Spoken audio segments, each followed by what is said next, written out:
톰 크루즈의 종교로 알려진 사이언톨로지, 무려 미국에서 정식 종교로 인정받은 이곳이 강제낙태, 노동착취, 성적 학대 이러한 범죄들이 벌어지고 있다는 사실을 알고 계셨나요? 오늘은 사이언톨로지의 만행들과 여기서 17년 동안 실종된 사람에 대해 이야기를 나눠보겠습니다. 대공황기가 시작되었던 1929년 돈에 미쳐있는 소설작가 한 명이 세금을 내지 않아도 되는 종교를 설립해서 부를 축적하기로 결심합니다. 그의 이름은 론 허버드. 그는 돈을 어떻게 벌지 고민을 하던 중 그가 작성한 공상과학 소설들을 혼합하고 짬뽕해서 만들어진 것이 바로 사이언톨로지인데요. 론 허버드는 이렇게 이야기합니다. 7500만 년 전 어떤 행성의 제누라는 나쁜 외계인으로부터 도망쳐서 지구로 도착한 외계인이 바로 인간입니다. 과학적이고 신령학적인 8단계 과정을 거치면 인간은 영혼이 되고 죽음으로부터 벗어나 우리는 영원히 살아갈 수 있습니다. 라는 개소리를 시전하는데요. 신기하게도 사이언톨로지를 믿는 사람들이 하나 둘씩 생겨났고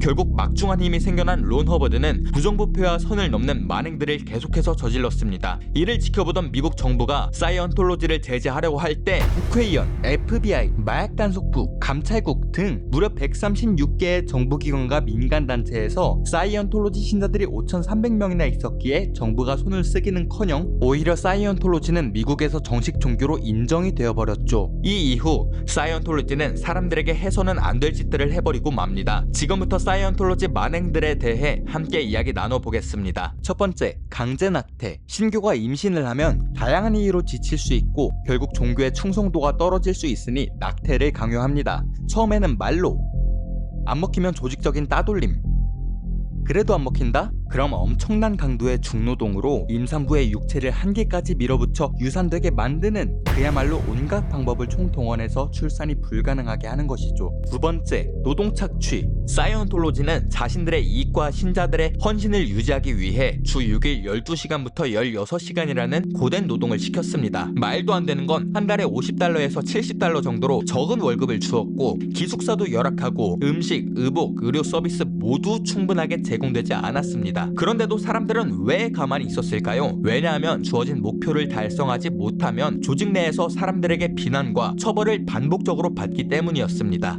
세 번째, 성적 학대 및 괴롭힘. 사이언톨로지에서 높은 간부들은 자신들의 힘을 이용해서 여성 신도들에게 성적 학대를 하고 꾸준하게 괴롭혀 왔습니다. 성적 학대를 당한 것이 피해자 잘못이라는 가스라이팅을 하며 이 사실을 외부에 알리는 즉시 가족들을 죽인다는 협박을 했기에 피해자들은 사이언톨로지를 탈퇴하는 것을 더욱더 힘들어했습니다. 이 밖에도 인신매매, 아동착취, 강제적으로 가족과 단절시키는 등 수많은 만행들을 저질렀지만 경찰은 가만히 있었습니다. 그 이유는 사이언톨로지 교주의 아내인 셸리 미스캐비지 실종 사건으로부터 실마리를 찾을 수 있는데 이 사건의 진실을 바로 함께 알아보겠습니다. 셸리는 사이언톨로지 수석 이사였고 톰 크루즈의 여자친구를 오디션에서 직접 선발하는 등 이곳에서 운영과 발전에 많은 영향을 미치는 사람이었습니다. 그렇게 교주와 셸리는 항상 붙어 있었죠. 그리고 2006년 사이언톨로지에서 큰 행사가 열렸습니다. 그 행사는 바로 톰 크루즈와 케이티 홈즈의 결혼식이었는데요. 여기서 셸리의 모습은 보이지 않았습니다. 이 종교에 30년 동안 몸바쳐온 미국 배우 레아 레미니는 셸리와 절친한 사이였기에 교주한테 셸리가 어디 있는지 가볍게 물어봤습니다. 그런데 돌아오는 대답은 교주의 폭언이었고 심지어 경호원들에게 끌려가서 고문을 당한 뒤 5년 동안 감시를 받았습니다. 이 상황에 개빡친 레아 레미니는 바로 LA 경찰서로 달려가서 셸리를 실종 신고를 합니다. 그런데